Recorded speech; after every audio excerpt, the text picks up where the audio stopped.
ทีมงานเชิญทุกท่านสู่พ่อแม่นะครับจังหวัดธรรมดาสายนี้สายใจครับผมแล้วคนดียังนั่งตักที่ไม่ยอมหลับนอน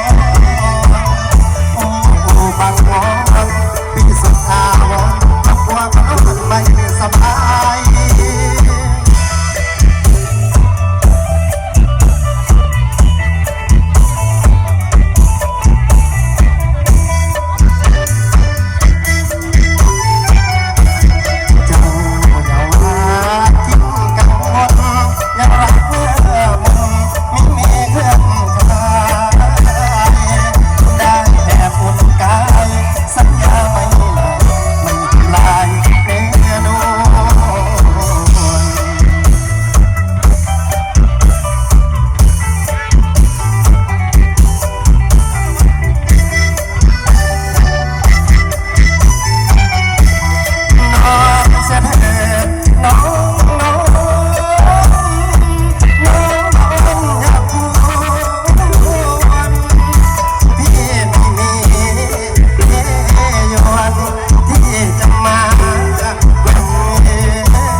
ที่สองนะฮะ